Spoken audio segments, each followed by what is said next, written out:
विचारधारा के हिसाब से व्यक्ति अपने निर्णय लेता है। शरद पवार जी ने लिए, ममता जी ने लिए, हमारी जिले की युवरानी साहिबा महेंद्रा कुमारी भारतीय जनता पार्टी से सांसद थी, उनका टिकट काट के डॉक्टर जसवंत जी को दे दिया गया, वो इंडिपेंडेंट लड़ी। भौर जितेंद्र जी पहले बीजेपी में थे, छोड़ करके कांग्रेस में आए। तो ये कोई नई बात नहीं। हमारा विधानसभा का टिकट कटा, निश्चित रूप से जनता के जुबान पे एक ही बात है कि अगर बस्तीराम को टिकट मिलता चुनाव जीतते। ऐसे लोकसभा का चुनाव आया तब आम आवाज थी कि डॉक्टर करण सिंह जी चुनाव निकाल सकते हैं। पहले मेरा टिकट काटा गया, फिर करण सिंह जी का टिकट काटा गया। तो कोई भी जिंदा खून का व्यक्ति जिसके साथ में दुर्व्यवहार किया जाता है उसका बदला तो लेना ही पड़ता है। हमने भीतरघात नहीं किया। हम जब तक कांग्रेस में रहे, 1996 में आदरणीय नवल किशोर जी शर्मा साहब आए थे लोकसभा में, उस समय से हम कांग्रेस में हैं। 97 में घासीराम जी के चुनाव का संचालन किया लोकसभा का, 98 में डॉक्टर करण सिंह जी के चुनाव का संचालन किया, 2003 में डॉक्टर करण सिंह जी के चुनाव का संचालन किया, 2004 में लोकसभा के चुनाव में डॉक्टर करण सिंह जी के चुनाव का संचालन किया, 2004 सितंबर में मैं चुनाव लड़ा, 2005 में हम डेलीगेट बने, प्रधान बने 3/4 बहुमत से, 2010 में जिला पार्षद बने, उप जिला प्रमुख बने, 2009 में भौर जितेंद्र सिंह जी लोकसभा का चुनाव लड़े। मेरे खुद के गांव से हमने जिता करके भेजा उस समय। और इस भाई जो हमारे पर आरोप लगाने वाले व्यक्ति हैं, इनका बूथ उठा के देखो ना, कितना वोट मिला भौर जितेंद्र जी को। हमने करीब दर्जनों चुनाव लड़े हैं।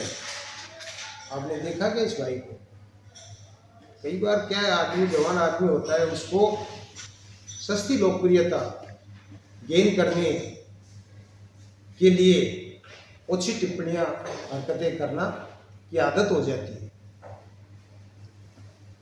गलती उसकी नहीं मानता है। निश्चित रूप से गलती हमारी रही होगी कि हमारे परिवार का सदस्य, हमारे गांव का व्यक्ति कहीं हमारे दिए हुए संस्कारों में कमी रही है, इसलिए हम अपनी गलती मानते हैं। लेकिन अच्छा हुआ, लोग ये मानते थे कि ये लड़का अच्छा है, लड़का सभ्य है, सुसंस्कृत है, उसने दिखा दिया ना। दर्जनों चुनाव हमने लड़े, आपने देखा तभी इसके हमारे चुनाव में, और खुल करके हमारे डॉक्टर करण सिंह जी के लोकसभा में, विधानसभा में, मेरे उपचुनाव में, मेरे प्रधान के चुनाव में, मेरे जिला प्रमुख के चुनाव में, दोबारा प्रधान बने, उस चुनाव में खुल करके खिलाफत हमने खिलाफत की है, पार्टी से इस्तीफा देकर के की है। Doctor RC. यादव जी के चुनाव में तन से, मन से, धन से, आर्थिक सहयोग करके चुनाव लड़ाया, मदद की हमने। ये कौन होते हैं कहने वाले? भौर जितेंद्र सिंह जी के चुनाव में वो ताकत लगाई जो हम अपने चुनाव में भी कभी नहीं लगाई। मैं आपसे ये कहना चाहता हूँ कि मित्रों, बहुत ही दुर्भाग्य की बात है, इस नौजवान को हमने बहुत विश्वास करके, मैंने और नंदराम जी ने जिला परिषद का चुनाव लड़ाया, इनको नहीं लड़ना चाहते थे, तैयार किया, इनको जिताया, और जब जीत करके आया तब मिठाई खिलाई, चरण छू करके कहा, अंकल जी आपका जिंदगी में एहसान नहीं भूलूंगा। मैंने एक दिन अभी कल्याणपुरा में एक साथी से बात की, मैंने कहा यार भाई, इस नौजवान साथी ने तो सारी सीमाएं पार कर दी। मैं चेतावनी देता हूं इस भाई को, या तो इन आरोपों को साबित करके बता दे ताकि मैं राजनीति से संन्यास ले पाऊं, या फिर अपने शब्द वापस ले, ऐसे पीछा नहीं छूटे। उस व्यक्ति ने कहा भाई अब आप भुगतो इसको, जब डॉक्टर करण सिंह जी 20 सूत्री कार्यक्रम के उपाध्यक्ष थे, तब आप ही एकमात्र व्यक्ति थे भाई, जब पूरे गांव ने इस भाई को, इसके परिवार को जात बात कर दिया था।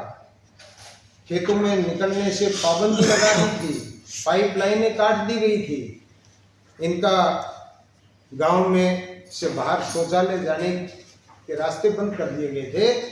पूरा परिवार आया मेरे पास में, कहा साहब प्रधान जी हमारी मदद करो, हम संकट में, हमारे रास्ते बंद हो गए, हमारे पाइप काट दिए, हमारा गांव से निकलना दूभर हो गया। मैंने डीएसपी और एसडीएम को भेजा गांव में, गांव के लोगों से बात करके सामंजस्य किया, समझौता करवाया।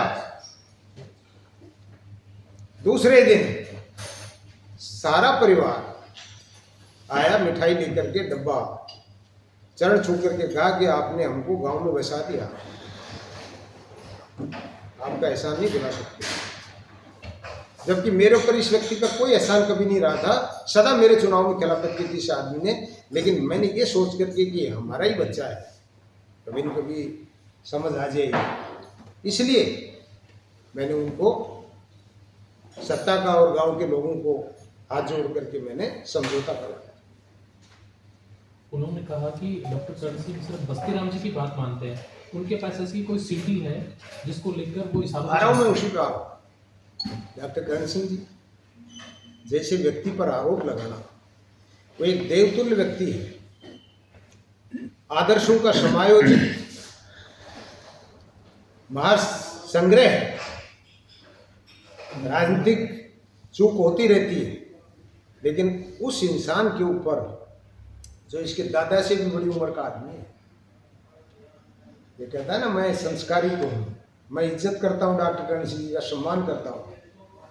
अरे डॉक्टर करण सिंह जी का सम्मान तो आपके मन में जो था वो सामने झलका दिया, लोगों के सामने आपके बारे में भी अपने आप को दर्शा दिया क्या चीज़ है। डॉक्टर करण सिंह जी के ऊपर इन आरोपों से उनको कोई फर्क नहीं पड़ता है, कोई आदमी नहीं मानता इन बातों, ये भाई भी कोई सिद्ध नहीं कर पाया। बिना तो की बात सोच भी नहीं सकते कि एक नौजवान साथी, हमारे ही परिवार का आदमी, और इस तरह से निजी टिप्पणियां हमारे राजनीतिक जीवन में, मेरे राजनीतिक जीवन में 35 साल में कभी व्यक्तिगत टिप्पणियों का हमारे यहाँ कोई खाता नहीं।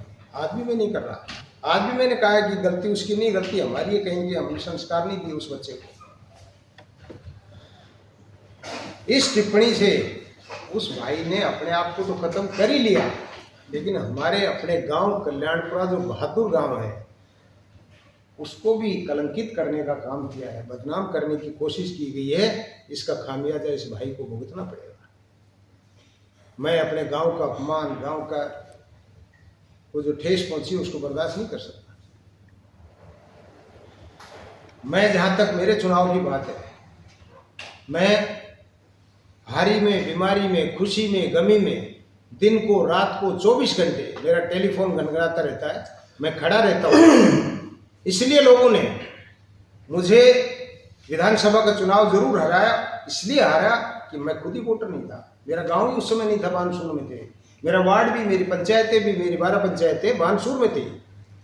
उस समय मुझे हार का सामना देखना पड़ा और बुरी तरह हारा, लेकिन मैं हिम्मत नहीं हारी। मैंने सदा हिम्मत करके 6 महीने बाद मुझे 3/4 बहुमत से प्रधान बनाया लोगों ने, दोबारा उपजिला बनाया, और इस बार विधायक से, सरकार से, कांग्रेस से, पार्टी से, प्रशासन से, सबसे लड़ करके इंडिपेंडेंट लोगों ने मुझे निर्दलीय प्रधान बनाया। मेरी सेवाओं की बदौलत जनता का विश्वास जीता है। इसलिए एक बार परिस्थितिवश भाई के 2-4 वोट ज्यादा आ गए, वो झेल नहीं पा रहे। पूछना चाहता हूं भाई, हार को पचाना भी सीखो। अरे आपके पेट में दर्द क्यों हुआ? आपके खिलाफ तो मैंने कभी कोई टिप्पणी नहीं की, मैं चुनाव में भी आपके खिलाफ कभी नहीं बोला। मैंने बोला तो भंवर जितेंद्र सिंह जी के खिलाफ बोला कि इसलिए मैंने कांग्रेस छोड़ी है कि कांग्रेस नहीं रही, कांग्रेस राजमहल में सीमित होकर के रह गई और कांग्रेस विचारधारा कांग्रेस में नहीं बची, इसलिए हमारे यहाँ रहना मुनासिब नहीं है, इसलिए मैंने कांग्रेस छोड़ी थी। और ये कहते हैं कि 2 बार इस्तीफा दे दिए, 2 बार ज्वाइनिंग होगी, आप सबको पता है मित्रों, सुरभि मैरिज हॉल में जिस दिन मीटिंग हुई थी, मेरे 150 साथियों ने, पार्टी के पदाधिकारियों ने, पार्टी के जिम्मेदार लोगों ने सिर्फ त्यागपत्र दिया था, ज्वाइनिंग नहीं की थी। आज माननीय मुख्यमंत्री महोदय, माननीय सीपी जोशी जी प्रदेश अध्यक्ष महोदय, उनकी मौजूदगी में हमारे सब साथियों ने ज्वाइनिंग की है। किसी आदमी ने ज्वाइनिंग का खंडन नहीं किया है, किसी आदमी ने ज्वाइनिंग करने में कोताही नहीं बरती है। अरे भाई, हम तो जनता के बीच के आदमी हैं, हमने सदा चुनाव लड़ाने का काम किया है। इतनी बड़ी बात तो नहीं कहूंगा कि हम किंग मेकर, लेकिन वो भूमिका भी हमने निभा के बताई है।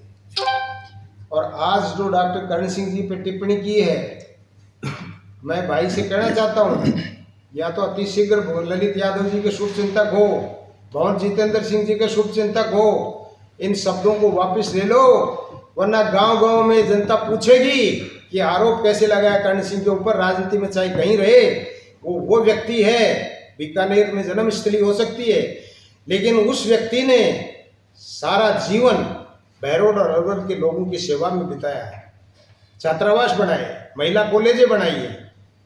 उस व्यक्ति ने हजारों दुर्घटनाग्रस्त नौजवानों को सिसकते हुए जान देने का काम किया है, परिवारों को बचाने का काम किया और संवारने का काम किया है। हर व्यक्ति के दिल में डॉक्टर करण सिंह बसा हुआ है। ऐसे बुजुर्ग आदमी के ऊपर इस तरह की टिप्पणी करना, ये अलवर की जनता बर्दाश्त नहीं करेगी। इसका खामियाजा भुगतना पड़ेगा, इसका प्रश्न का उत्तर देना पड़ेगा। मैं ललित यादव जी से भी कहना चाहता हूं, इस तरह के लोगों को साथ रखना छोड़ दीजिए। उस प्रेस कॉन्फ्रेंस के बाद में नतीजा देखा आपने, सुरभि मैरिज होम में 150 आदमी थे, कार्यकर्ता सम्मेलन था। इतने तो आज मेरे साथ में 100 जनप्रतिनिधि, पंचायत राज के पूर्व सरपंच, वर्तमान सरपंच, डेलीगेट, जिला पार्षद, नगर पालिका पार्षद भूपेंद्र यादव जी को जब आज निमराना में जाकर के मिल करके आए 7 बजे। अरे मैं जनता का आदमी हूं, जनता मेरे साथ है। इसलिए है कि मैं प्रधान रह लिया, मैं जिला प्रमुख रह लिया, मैंने सांसद कोटे का, विधायक कोटे का भी बजट मैंने बांटने का काम किया है। करोड़ों रुपए नहीं, अरबों रुपए का बजट मेरी कलम से बटा है मेरे राजनीतिक जीवन में। कोई सरपंच खिलाफ के भी है मेरे, वो भी मेरे ऊपर कमीशन तो छोड़िए, चाय का भी आरोप नहीं लगा सकते, कभी ट्रांसफर में रिश्वतखोरी का आरोप नहीं लगा सकते, कभी भ्रष्टाचार का मेरे ऊपर आरोप नहीं लगा सकते। ये 2 जो आरोप लगाए डॉक्टर करण सिंह जी पर, बस्तीराम यादव पर भ्रष्टाचार का, इससे गांव के लोग बर्दाश्त नहीं करेंगे। मेरे चाहने वाले लोग जो 24 घंटे मेरे साथ खड़े रहते हैं, उनसे कहना चाहूंगा, ये दोनों बातों का प्रश्न ये भाई गांव में जाए तो पूछने का काम करें और इनको नकाब पोष करने का काम करें।